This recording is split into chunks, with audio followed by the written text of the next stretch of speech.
Hey everybody, welcome to video 60. Today's going to be a very short video as we take a look at the large intestine.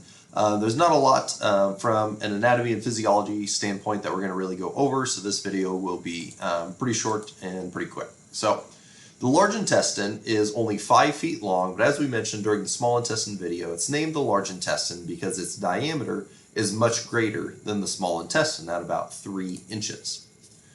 The large intestine is going to take unabsorbed chyme from the small intestine through what's known as the ileocecal valve. So we get the ileocecal valve because the last end of the small intestine is the ileum, and we're going to see the pouch of the large intestine that's going to receive this unabsorbed chyme is called the cecum, and so we call that valve between the two the ileocecal valve. And at this point, all the nutrients have been absorbed out, all of the carbohydrates, protein, amino acids, all of the, most of the water that we're going to absorb has already been pulled out. So we no longer are going to call it chyme, but we're going to call it feces.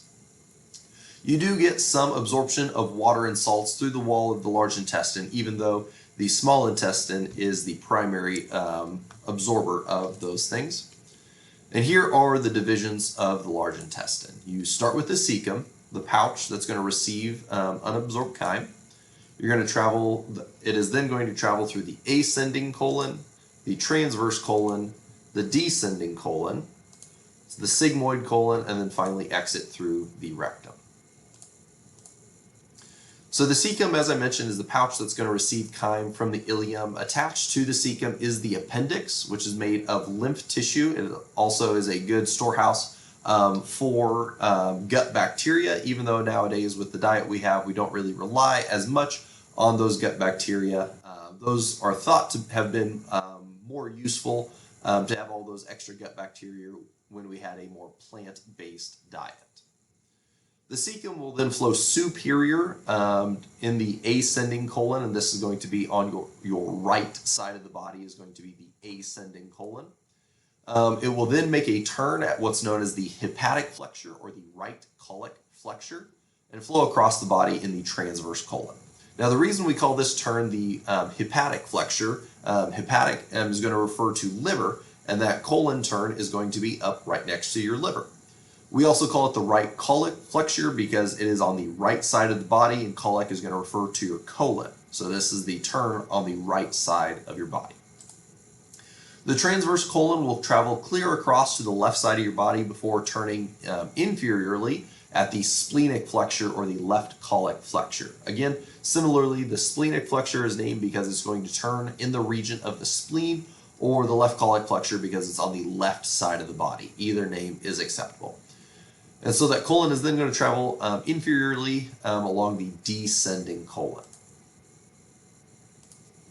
So here we can see the descending colon is going to travel down until it turns in the sigmoid colon, and it will turn back towards the middle of your body. This is named the sigmoid colon because it kind of forms an S-ish shape as it travels through.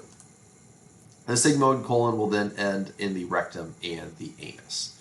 So overall we can see where the ileum is going to empty into the cecum. You'll have the ileocecal valve between the two.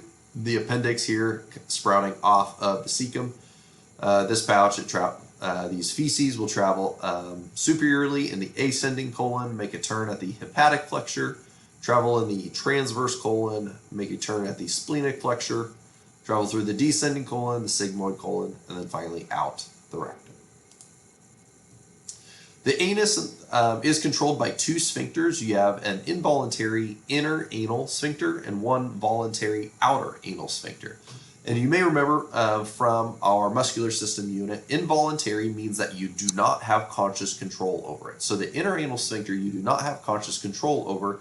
The outer anal sphincter, however, you do. And so this is why you're actually able to keep things in until you're able to find a restroom, is because you have that voluntary outer anal sphincter.